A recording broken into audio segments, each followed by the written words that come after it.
साथियों नमस्कार। स्वागत है आपका आपके अपने YouTube चैनल पर। जैसा कि आपको बताया गया था कि अपन डाइजेस्टिव सिस्टम जो पढ़ा है उस डाइजेस्टिव सिस्टम पाचन तंत्र के पिछले सालों के आए हुए महत्वपूर्ण प्रश्नों को लेंगे। इससे आपको एक पता चल पाएगा कि फर्स्ट ग्रेड में, सेकंड ग्रेड में या पीजीटी में किस प्रकार के प्रश्न डाइजेस्टिव सिस्टम में आते हैं। अगर आप अपनी तैयारी को लेकर सीरियस हैं तो इस वीडियो को एक सेकंड का भी स्किप मत करना, क्योंकि उसमें मैं प्रश्न तो 20 ही हैं, परंतु 20 प्रश्नों के साथ आपको करीबन 50 प्रश्नों की तैयारी करवा दूंगा मैं। डाइजेस्टिव सिस्टम का एक सार निकल के आएगा और आपको ऐसा भी पता चलेगा कि किस प्रकार के प्रश्न आते हैं एग्जाम में। और मैं आपको एक महत्वपूर्ण बात भी बताऊंगा आखिर में कि किस प्रकार से प्रश्न आते हैं एग्जाम के अंदर। आप कंटिन्यू रहे वीडियो के अंदर। चलते हैं, शुरू करते हैं। देखो, पहला प्रश्न फर्स्ट ग्रेड 2011 में आया हुआ। मैंने खुद ने लिखे हैं प्रश्न। ये खुद ने इसलिए लिखे हैं कि कुछ बच्चों की दिक्कत थी कि उनको इंग्लिश हिंदी दोनों में चाहिए। कुछ इंग्लिश मीडियम के होते हैं तो कुछ हिंदी मीडियम के होते हैं, तो दोनों मीडियम के लिए फ़ायदा हो जाए, इसके लिए मैंने खुद लिखे। ये पहला प्रश्न है, पित्त रस की विशेषता है। Salient features of bile juice is. Bile juice की क्या विशेषता है? इसमें एंजाइम नहीं होता, इसमें ट्रिप्सिन पाया जाता है, ये अम्लीय प्रकृति का होता है, इसमें लाइपेज पाया जाता है। एक कोई विशेषता है।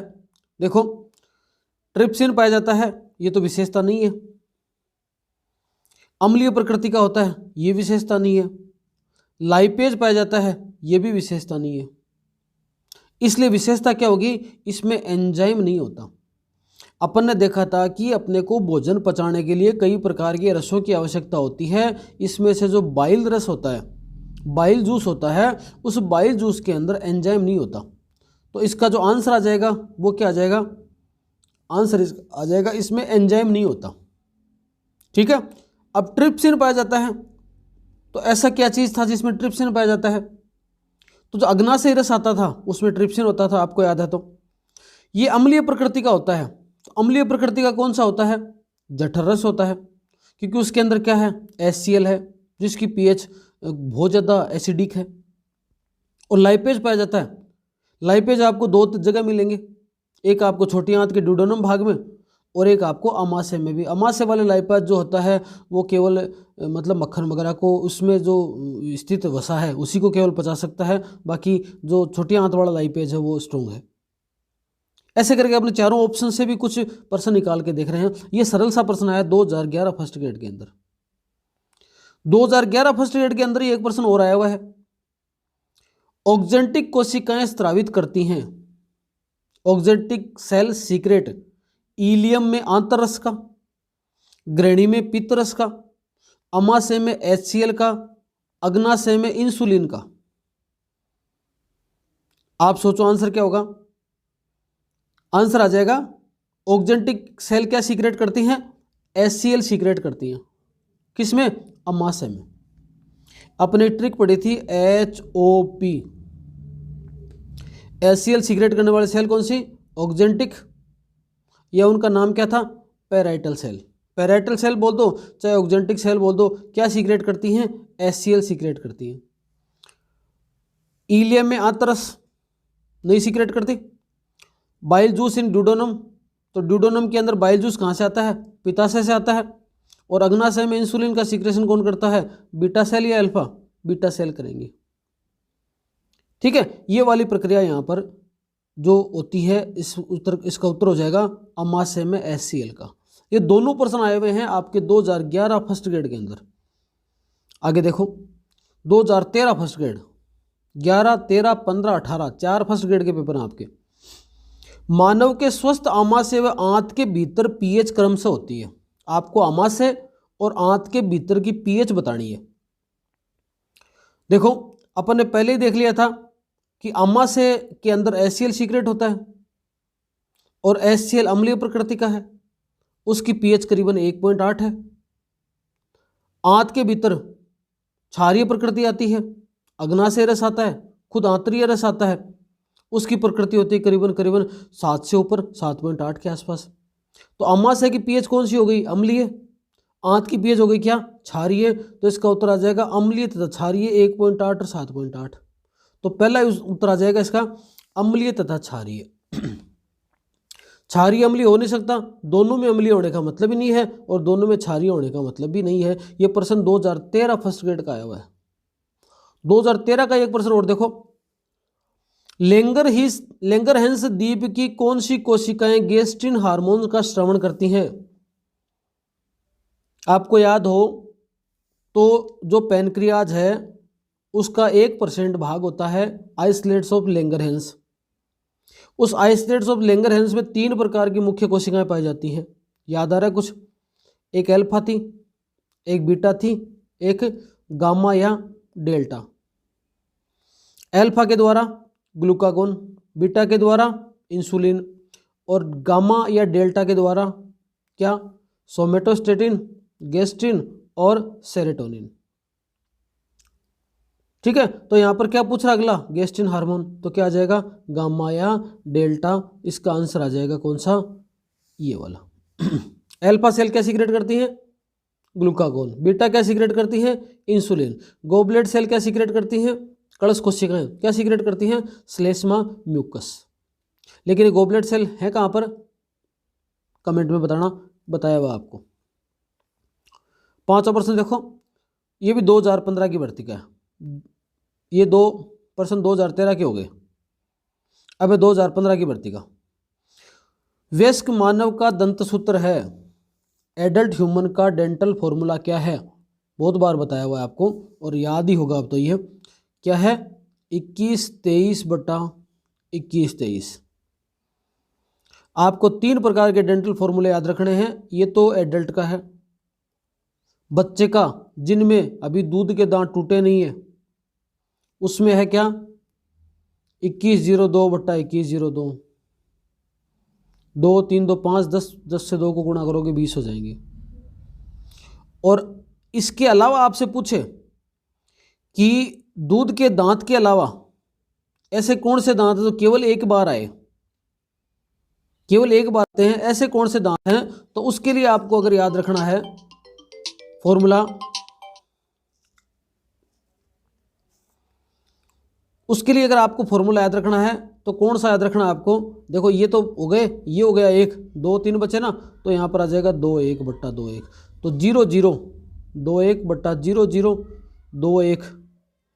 ठीक है, 3 3 6 और गुणा 2 आ जाएगा। तो ये 12 दांत हैं वो जीवन में एक बार आते हैं। खैर इसका जो आंसर हो जाएगा वो आपको पता ही है, 21-23। आगे प्रश्न देखो, ये 15 का हो गया। 15 में एक प्रश्न और है, अग्नाशय का अंतःस्रावी भाग क्या स्रावित करता है? अभी पढ़ा अपन ने, ये देखा ना, अल्फा बीटा गामा, ये तीनों जो अग्नाशय के अंतःस्रावी भाग ही हैं। एंडोक्राइन सिस्टम है, अल्फा बीटा और डेल्टा या गामा जिसको बोलते हो, ये सब अंतःस्रावी भाग हैं। तो इसमें देखो, अग्नाशय का अंतःस्रावी भाग क्या सीक्रेट करता है? अग्नाशय रस सीक्रेट करता है कौन? बहिस्रावी भाग। यहाँ से क्लियर हो जाएगा। अग्नाशय रस जहाँ लिखा हुआ है वो हटा दो। अग्नाशय रस ये नहीं हो सकता, ये नहीं हो सकता, ये नहीं हो सकता। इसका मतलब इंसुलिन पर ये आ गया, ग्लूकागोन ये आ गया, insulin and glucagon. Insulin glucagon किसके द्वारा स्रावित किया जाता है? अग्नाशय के अंतःस्रावी भाग के द्वारा स्रावित किया जाता है। ये भी 2015 में 2 प्रश्न हो गए। 2015 में 3 प्रश्न आए हुए हैं। देखो, आहार नाल के किस भाग में सहजीवी सूक्ष्म जीव पाए जाते हैं? सिम्बायोटिक माइक्रो ऑर्गेनिज्म जो अपनी बॉडी के लिए फायदेमंद है, प्लस उन ऑर्गेनिज्म को अपनी बॉडी से फायदा, अपने को उनसे फायदा, ऐसा होता है सिम्बायोटिक रिलेशनशिप। इसका जो आंसर होगा वो होगा आपके सिक्कम। दे रखा है सिक्कम भाग में पाए जाते हैं, परंतु जो आपके 12th की बुक हैं उनमें दे रखा है कि जो आपका स्मॉल इंटेस्टाइन का लास्ट भाग है कौन सा? ड्यूडेनम, जेजुनम और इलियम। और बड़ी आंत के कौन भाग है? सिक्कम, कोलन और रेक्टम। तो जो आपकी बुक चलती है 12th में, एक बुक बताती है इसको सिक्कम, एक बुक बताती है ईलियम। तो यहाँ थोड़ी कंट्रोवर्सी हो गई, यहाँ पर लोगों ने जो ऑब्जेक्शन लगाया, तो इसका मतलब यहाँ पर दोनों में सहजीवी जीवाणु पाए जाते हैं, तो इसका फिर ये क्वेश्चन डिलीट हो गया था। बाकी रियल में नीट में आया हुआ प्रश्न है एक बार ये, तब इसका आंसर क्या माना गया था, सिक्कम ही माना जाता है, कोलन और इलियम और रेक्टम नहीं मानते। तो मान लो ये इन दोनों को हटाकर कभी दोबारा प्रश्न आ जाए, तो फिर आपको आंसर करना है अंधनाल सिक्कम, जिसके अंदर सिम्बायोटिक ऑर्गेनिज्म पाए जाते हैं।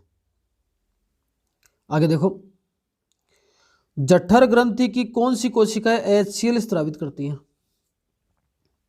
अब देखो, आप थोड़ा सा दिमाग लगाओ कि अपन सोचते हैं कि प्रश्न आए हुए हैं कि इनका क्या मतलब है, लेकिन प्रश्न आए हुए दोबारा आ रहे हैं। आप इमेजिन तो करो, देखो ये अगले ने पूछ लिया ऑक्जेंटी कोशिका स्रावित करती हैं आमाशय में HCl का, आया हुआ प्रश्न है ये 2011 का। आप अगर पुराने प्रश्न देखो तो उनमें से प्रश्न रिपीट होते हैं, इसका मतलब इसी प्रश्न को अगले ने दोबारा पूछ लिया 2018 वाली भर्ती में, 15 वाली में, कि जठर ग्रंथि कौन सी कोशिकाएं HCl स्रावित करती हैं। अब HCl स्रावित करने वाली वही कोशिका होगी, कौन सी, ऑक्जेंटिक की। आ रहा है, नाम आ गया, कौन सा, उत्तर सी, ऑक्जेंटिक। क्या सीक्रेट करती हैं, HCl। श्लेष्मा गिरवा के कोशिका क्या स्रावित करती हैं, म्यूकस सीक्रेट करती हैं। मुख्य कोशिकाएं, चिप कोशिका बोल दो, पेप्टिक कोशिका बोल दो, जाइमोजन कोशिका बोल दो, ये क्या सीक्रेट करती हैं, पेप्सिनोजन, पता है आपको। और लार्वा कोशिका, लार्वल कोशिकाएं आपके लार कोशिकाएं क्या सीक्रेट करती हैं, सेलिवरी सेल्स क्या सीक्रेट करती हैं, सलाइवा। ये मुकुआ में है और ये तीनों क्या है, अमाशय में है।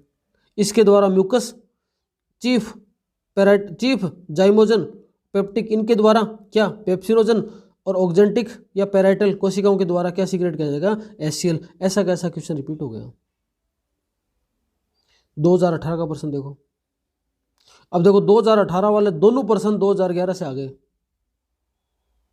निम्न में से कौन सा पित्तरस में उपस्थित नहीं होता। ये पहला प्रश्न देखो, यहाँ पर पित्तरस की विशेषता क्या है, इसमें एंजाइम नहीं होता, ठीक है। और यहाँ आ जाओ, देखो 2018 के दोनों प्रश्न आए हुए हैं रिपीट होके, कौन सा पित्तरस में उपस्थित नहीं होता। थोड़ा सा गौर करने की बात है कि 2018 के दोनों प्रश्न 2011 वाले अगले ने थोड़े से घुमा के दे दिए। तो प्रश्न जब आप खुद भी पढ़ो ना, तो एक तो टॉपिक वाइज प्रश्नों को पढ़ना, दूसरा फिर क्या करो कि प्रश्नों को थोड़ा सा एनालिसिस करना। आपने प्रश्न पढ़ा, इसका ये उत्तर है, ऐसे मत पढ़ना। क्या उन चारों ऑप्शन को पकड़कर भी अगला कोई प्रश्न बना सकता है क्या। तो एक प्रश्न में चारों ऑप्शनों को भी पढ़ा करो, इन चारों ऑप्शनों से क्या क्या प्रश्न बन सकता है। फिर जैसे अभी अपन ले रहे हैं, कौन सा पित्तरस में उपस्थित नहीं होता, डाइजेस्टिव एंजाइम। पित्तरस में डाइजेस्टिव एंजाइम नहीं पाया जाता, यही आंसर आ जाएगा। कोलेस्ट्रॉल होता है, फॉस्फोलिपिड होता है, पित्त लवण होते हैं। तो दोनों प्रश्न देखो 2018 के भर्ती में आए हुए दोनों प्रश्न, अगर कोई बिल्कुल भी तैयारी नहीं करके गया और केवल उसने पेपर सोल्व करें 11 और 13 और 15 का, तो उसको ऐसा कैसा प्रश्न मिल जाएंगे। तो पुराने पेपरों का सोल्व करने का ये फायदा होता है कि आपको एक तो क्वेश्चन का आइडिया लगता है और आपको फायदा होता है। एक देखो, ये 2018 की भर्ती में आया हुआ 18 या 15 ऐसा कुछ है, जो लैब टेक्नीशियन एग्जाम लगा था उसके अंदर आया हुआ था प्रश्न, बढ़िया प्रश्न लगा मेरे को। निम्न कथनों पर विचार कीजिए। सलाइवा एक्ट एज लुब्रिकेंट, लार स्नेक की भांति कार्य करती है। मानव लार का pH 3.4 होता है। लार ये अमाइलेज स्टार से शर्करा मुक्त करता है और कुछ औषधियां तथा आयन लार में उत्सर्जित होते हैं। अब देखो इन कथनों में कौन सा कथन सही है ये बताना है। तो लार स्नेक की भांति कार्य बिल्कुल करता है, लुब्रिकेंट करता है ना अपने भोजन को, तरलता प्रदान करता है, तो अभी बोलस बन जाती है। इतना सा लार इकट्ठा होता है कि भोजन को लसलसा बना देता है, ये बात तो सही है। मानव लार का pH 3.4 बिल्कुल नहीं होता, मानव लार का pH होता है 6.8। लार ये अमाइलेज स्टार से शर्करा मुक्त करता है, ये बात भी गलत है, स्टार से माल्टोज बनाता है ये, तो ये वाला पॉइंट गलत हो गया। कुछ औषधियां था आयन लार में उत्सर्जित होते हैं, ये बिल्कुल बात सही है। कुछ औषधियां था आयन हैं वो लार में उत्सर्जित होते हैं, पर ये दो कट कर दोगे ना तो आपको चौथा पॉइंट नहीं भी आ रहा, तो आप पहला और चौथा आंसर इसका सही आ जाएगा। तो 1 और 4 क्या इसके अंदर सही है, 1 और 4 आर करेक्ट। क्लियर है। आगे देखो, थोड़ा सा प्रश्न को घुमाया हुआ है। दिल्ली SSB PGT का एग्जाम था 2015 में, उसका प्रश्न है ये, 17 साल से भी कम किशोरावस्था की बालिका का डेंटल सूत्र है। अब उसने एक तो नाम दिया बालिका, आपको कंफ्यूज होने की जरूरत नहीं है, बालिका हो चाहे बालक, डेंटल फॉर्मूले में कोई अंतर नहीं है। दूसरा नाम दे दिया उसने किशोरावस्था। किशोरावस्था का मतलब 12 से 18 या 12 से 19 वर्ष को मानते हैं। इसका मतलब इसी एज का ही है वो, तो 17 से भी कम है, तो 17 से कम तो एक भी हो सकती है, 17 से कम तो 2 साल भी होती है, पर किशोरावस्था दे दिया ना, इसका मतलब 12 से 16 के बीच का व्यक्ति है वो, बालक है, बालिका दे रखा। तो उसका डेंटल फॉर्मूला क्या होगा? तो ये तो हो नहीं सकता 21-23, क्योंकि उसमें सारे दांत तो आए नहीं अभी। 21-25 तो होता ही नहीं है, 21-20 तो कहीं नहीं होता अपने में। 21-22 मतलब उसमें अभी अक्कल दाढ़ नहीं आई है, तो थर्ड मोलर नहीं आया अभी तक, वो बाकी है। बाकी 2, 3, 2, 5, 2, 7, 14, 28 दांत उसके अंदर हैं। इस फॉर्मूले से पता चलता है कि 28 दांत उसके अंदर हैं, तो उसमें ये फॉर्मूला लगेगा 21-22 बट्टा 21-22। थोड़ा सा प्रश्न को ध्यान से पढ़ते ही अंतर आ जाएगा। आगे देखो, ये नवोदय विद्यालय में आया हुआ 2015-14 में। जठरीय ग्रंथियों की जाइमोजन कोशिकाएं उत्पन्न करती हैं। जाइमोजन क्या उत्पन्न करती हैं? तो अभी देखा था अपन ने जाइमोजन, ठीक है, चीफ गेस्ट, चीफ या पेराइटल पेप्टिक, 3 नाम दे दो। ये तीनों के तीनों सेल हैं, वो क्या सीक्रेट करती हैं? HCl, सॉरी क्या, पेप्सिनोजन, पेप्सिनोजन। एक HOP। HCl कौन सीक्रेट करता है? ऑक्जेंटिक और पेराइटल। देखो मैंने लिखाते समय एक चीज आपको नहीं लिखाई थी कि जो ये सेल है ना, कौन सी, ऑक्जेंटिक और पेराइटल, इनके द्वारा एक कारक और सीक्रेट होता है जिसको बोलते हैं नेज कारक। ये नेज कारक भी किसके द्वारा सीक्रेट होता है? ऑक्जेंटिक और पेराइटल सेल के द्वारा। और इसका काम क्या है कि B12 को एब्जॉर्ब कर लेता है ये यहीं पर। तो आपके भोजन में B12 है, उसको एब्जॉर्ब भी कर लिया जाएगा इस नेज कारक के द्वारा। तो आप अपने नोट्स में लिख लेना, जहां पर मैंने ये सेल का नाम लिखाया था ना, उसके सामने आप HCl लिखा है अपने, प्लस नेज कारक भी लिख लेना। तो यहां पर आंसर क्या आ जाएगा? यहां पर आ जाएगा जाइमोजन कौन उत्पन्न करता है? जाइमोजन क्या उत्पन्न करता है? उत्तर आ जाएगा आपका क्या? पेप्सिनोजन। ठीक है, अब देखो यहां पर और चीजें समझ लो थोड़ी। पेप्सिन कौन सीक्रेट करता है? पेप्सिन बनता है किससे? पेप्सिनोजन से। किसकी क्रिया पर? HCl की क्रिया पर। ये पेप्सिनोजन ये सीक्रेट हो गया। तो ये जो पेप्सिनोजन बना ना, इस पेप्सिनोजन पर HCl काम करेगा। HCl को सीक्रेट करेगा? ऑक्जेंटिक। तो HCl जब इस पे काम करेगा तो किस में कन्वर्ट कर देगा? इसको पेप्सिन में कन्वर्ट कर देगा। काइमोट्रिप्सिन और ट्रिप्सिन भी किससे सीक्रेट होने वाले हैं? ये अग्नाशय रस के भाग, तो इसको भी याद रखना आपको। आगे देखो, ये नवोदय विद्यालय कल है 2014 का। अग्नाशय रस, अगला प्रश्न है, अग्नाशय रस से स्राव को उत्तेजित करने वाला हार्मोन है। अग्नाशय रस स्रावित करेगा रस, अग्नाशय ग्लैंड, अग्नाशय ग्रंथि अग्नाशय रस स्रावित करेगी, परंतु इसको उत्तेजित करने वाला हार्मोन कौन सा है? उस हार्मोन का नाम है क्या? उस हार्मोन का नाम आपको पता होना चाहिए, कौन सा? सीक्रेटिन। सीक्रेटिन हार्मोन क्या करेगा? सीक्रेटिन हार्मोन उत्तेजित करेगा कि अग्नाशय है वो अग्नाशय रस को स्रावित करे। ऐसा उत्तेजन होगा तभी जाकर अग्नाशय रस है वो अग्नाशय को, अग्नाशय ग्रंथि है वो अग्नाशय रस को स्रावित करती है। प्लस ये सीक्रेटिन एक काम और करता था, आपको याद है तो, ये कहाँ जाता है? आमाशय में जाता है, HCl के स्राव को भी कम करने की कोशिश करता है, कि HCl के स्राव को रोकता है। ये सीक्रेटिन का काम था। एंटेरोगेस्ट्रिन, गेस्ट्रिन, एंटेरोगेस्ट्रिन गेस्ट्रिन के स्रावण को रोकता है ना। गेस्ट्रिन के स्रावण की मात्रा ज्यादा नहीं बढ़ाए, उसको रोकने के लिए ये वह काम करता है, एंटेरोगेस्ट्रिन। गेस्ट्रिन हार्मोन पता ही है आपको, किसके द्वारा? डेल्टा के द्वारा सीक्रेट होता है। और एंटेरोकाइनिन वो है, क्या करेगा आपको? जो इंटेस्टाइनल ग्लैंड है उससे इंटेस्टाइनल जूस सीक्रेट हो उसको क्या करेगा? ये मोटिवेट करेगा, एक्साइटेड करेगा, एंटेरोकाइनिन। तो इसका मतलब अगर ऐसा प्रश्न आता है तो आपको चारों ऑप्शन को पढ़ना है। इसका उत्तर देख लिया, सीक्रेटिन है, चलो अपना प्रश्न हो गया। नहीं हुआ, आप इन तीनों ऑप्शन को भी पढ़ो, उनसे भी प्रश्न क्या क्या बन सकता है। तो एक ही प्रश्न में आपकी 4 चीजें तैयार हो जाती है ना। अगला देखो, यकृत में बक्सी कोशिकाएं हैं। यकृत के अंदर बक्सी कोशिकाएं कौन सी है ये आपको पता करना है।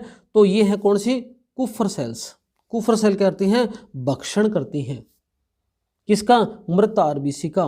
तो ये लीवर के अंदर पाई जाने वाली है, टीजीटी 2019 में आया हुआ क्वेश्चन है। एसिनर सेल कौन सी होती है पता है आपको, और हेंसन डिटर यहाँ से लिंक नहीं है। तो इस प्रकार की सेल हो गई कुफर और एसिनर का ध्यान रखना है दो का। आगे चलो, काइमोट्रिप्सिन घटक है। काइमोट्रिप्सिन किसका घटक है, देखो काइमोट्रिप्सिन किसका घटक है, अभी जस्ट प्रश्न आया पीजीटी 2000 में आया हुआ है, अग्नाशय रस का है ये। पित्त कहाँ से स्रावित होगा, यकृत बनाएगा, पित्ताशय में संग्रहित होगा और ड्यूडेनम ग्रैनी इसको काम में लेगी। लार ग्रंथियों से स्रावित होती है, मुख में आती है। सैलिवरी एमाइलेज लाइसोजाइम दो मुख्य एंजाइम पाए जाते हैं। लार ग्रंथियां मुख गुहा में पाई जाती हैं, 3 जोड़ी होती हैं, कर्णपूर्व, अधोजीवा, अधोजम। ठीक है, ये सब बताई मैं आपको। गैस्ट्रिक जूस है वो कौन स्रावित करेगा, गैस्ट्रिक ग्लैंड। जठरस, जठरस में क्या होता है, HCl होता है। जठरस में क्या होता है, पेप्सिनोजन होता है। जठरस में क्या होता है, जल होता है। जठरस में क्या होता है, लाइपेज होता है। जठरस के अंदर क्या होता है, वाटर होता है। जठरस में क्या होता है, आपके प्रोरेनिन होता है। जठरस के अंदर थोड़ा सा कमजोर एमाइलेज भी होता है। जठरस के अंदर क्या होता है, साल्ट होता है। ये सारी चीजें किस में होती हैं, जठरस गैस्ट्रिक जूस के अंदर पाई जाएंगी। आगे देखो, निम्नलिखित संरचनाओं को उनकी अंगों में स्थिति के आधार पर मिलाइए। बहुत बढ़िया प्रश्न है, नीट 2019 में आया हुआ है, आ सकता है आपके इस एग्जाम के हिसाब से बेहतरीन प्रश्न आइए। Crypts of Lieberkuhn, Glisson capsule, islets of Langerhans और बुर्नर ग्लैंड। अब आपको कोई भी एक चीज आती हो ना, सबसे पहले वो मिला लीजिए। क्रिप्स ऑफ लीवरकुहेन कहाँ पाई जाती हैं, स्मॉल इंटेस्टाइन में। गिल्सन कैप्सूल कहाँ है पता है आपको, लीवर की जो कनेक्टिव टिश्यू है, एक जो भाग था ना लीवर का, कौन सा, लोब्यूल, जिसको बोलते थे अपन पालिकाएं, दूसरी पालिका से जोड़ने वाला, तो गिल्सन कैप्सूल लीवर के अंदर है। आइसलेट्स ऑफ लैंगरहैंस, लैंगरहैंस की दीपिका कहाँ पर है, पैनक्रियाज में, अग्नाशय, जिसमें अल्फा बीटा और गामा ग्लैंड आपके सेल्स पाई जाती हैं। और बुर्नर ग्लैंड किसका भाग है, ड्यूडेनम का। ऐसे करके मिला दोगे तो पहले में 3, दूसरे में 4, पहले में 3, दूसरे में 4, पहले में 3 और दूसरे में 4, ये ऑप्शन इसका आ जाएगा चौथा। चलो आगे, लाइसोजाइम स्त्रावित करती हैं। क्रिप्स ऑफ लीवरकुहेन की कौन सी सेल लाइसोजाइम सीक्रेट करती है। अब देखो, ये वाला क्रिप्स ऑफ लीवरकुहेन है ना, ये वाला स्मॉल इंटेस्टाइन में पाया जाता है।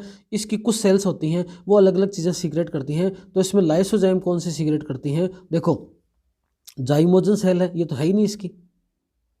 क्रिप्स ऑफ लीवरकुहेन तो स्मॉल इंटेस्टाइन में है, जबकि जाइमोजन सेल तो कहाँ पर है, स्टोमक में। और इसका काम तो क्या है, पेप्सिनोजन सीक्रेट करेंगी। ठीक है, कुपर सेल है ये तो लीवर में पाई जाती हैं, यहाँ भी नहीं है। कुपर सेल का तो काम क्या है, फेगोसाइटिक नेचर है, ये मृत आरबीसी को फेगोसाइट करती हैं। अर्जेंटाफिन कोशिकाएं जरूर होती हैं स्मॉल इंटेस्टाइन में, पर इसके द्वारा तो सीक्रेट होता है। सीक्रेटिन आया था ना, सीक्रेटिन का काम क्या है, अग्नाशय ग्रंथि से जो अग्नाशय रस है उसको स्रावित करने का काम है। तो इसका मतलब कौन सा बच गया, पेनिथ सेल है वो क्या सीक्रेट करती हैं, वो आपके लाइसोजाइम सीक्रेट करती हैं स्मॉल इंटेस्टाइन में। निम्न में से कौन सा एक फैट सोल्यूबल विटामिन है जो संबंधित रोगों से सम्मिलित है। अब पहले तो आपको ये याद आना चाहिए कि फैट सोल्यूबल विटामिन की क्या ट्रिक बताई थी। मैंने बताया था आपको कीड़ा, ADE, ये सारे क्या हैं, फैट सोल्यूबल विटामिन है। और बाकी B और C क्या है, वाटर सोल्यूबल विटामिन है। तो पहले देखो, ये A है, ये A विटामिन है, ये B12 है, ये विटामिन D है, ये विटामिन C है। तो इसका मतलब फैट सोल्यूबल की बात कर रहा है, तो सबसे पहले 2 ऑप्शन तो कट ही हो जाएंगे, या ये तो कट हो जाएगा और ये कट हो जाएगा। B और C की तो बात ही नहीं, और B और D तो ठीक है। कैल्सीफिरोल से पहले का रोग नहीं फैलता, फैलेगा, से याद किया था ना आपको, याद करना। तो इसका मतलब आ जाएगा कौन सा आंसर, रेटिनोल और जीरोप्थेल्मिया। कौन सा फैट सोल्यूबल रोग है जो उससे रोग से सुमेलित है, तो रेटिनोल है, विटामिन A की बात आ गई, और जीरोप्थेल्मिया इससे सुमेलित है। अगला देखो प्रश्न, GIC 2015 में आया हुआ है। बायोलॉजी की पीजीटी एग्जाम में। Bile is produce by, bile किसके द्वारा स्रावित होता है? यकृत द्वारा, पित्ताशय द्वारा, अग्नाशय द्वारा, आंत्र द्वारा। यकृत द्वारा होता है भाई, बनाया जाता है। स्टोर कहाँ होता है? गोल ब्लैडर में। अग्नाशय क्या स्रावित करता है? अग्नाशय रस, पैनक्रियाटिक जूस। आंत क्या स्रावित करती है? आंतरीय रस। क्लियर है? और लास्ट का प्रश्न देखो, स्कर्वी रोग किसकी कमी से होता है? पीजीटी 2 बायो 2002 2010 दो बार आया हुआ है।